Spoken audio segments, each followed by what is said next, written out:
కాకినాడ జిల్లా పెదపూడి మండలం గొల్లలమావుడాడుకు చెందిన సూక్ష్మ కళాకారుడు, వ్యాయామ దర్శకుడు లయన్ ద్వారంపూడి యువరాజారెడ్డి భీష్మ ఏకాదశి పర్వదినాన అత్యంత వైభవంగా నిర్వహించే శ్రీ సూర్యనారాయణ స్వామివారి కళ్యాణ మహోత్సవాలకు శంకుచక్ర నామ సహిత కళ్యాణ కొబ్బరిబొండాలు సిద్ధం చేస్తున్నట్లు యువరాజారెడ్డి తెలిపారు.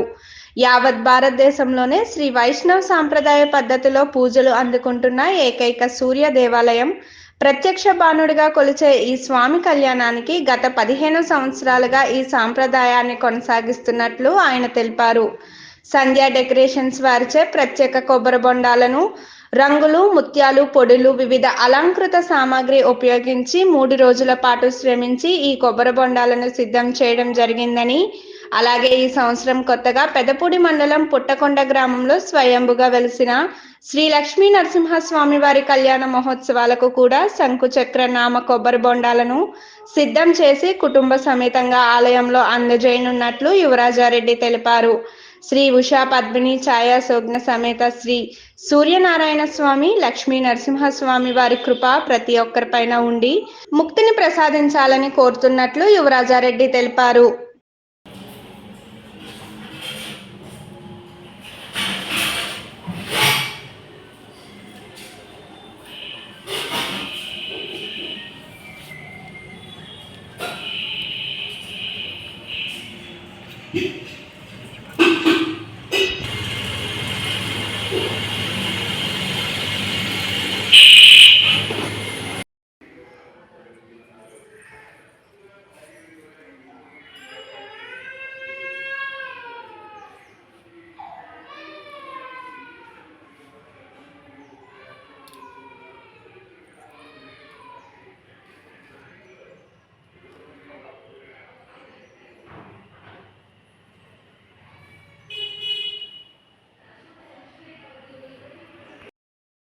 జై శ్రీమన్నారాయణ.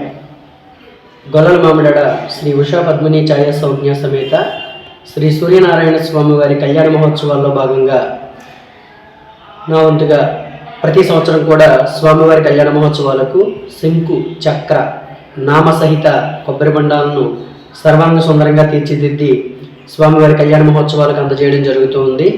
ఈ సంవత్సరం 15వ పర్యాయం అందజేస్తూ ఉన్నాను. అలాగే ఈ సంవత్సరం నూతనంగా పెదపూడి మండలం పుట్టకొండ గ్రామంలో వేయించేసి ఉన్నటువంటి శ్రీ లక్ష్మీ నృసింహస్వామి వారి కళ్యాణ మహోత్సవాలకు కూడా ఈ శంకు చక్రనామ కళ్యాణ బండాలను అందజేయడం జరుగుతూ ఉన్నది. ఆ స్వామివారి కృపతో ప్రతి ఒక్కళ్ళు కూడా సుఖశాంతులతో ఉండాలని కోరుతూ జై శ్రీమన్నారాయణ, జై జై శ్రీమన్నారాయణ.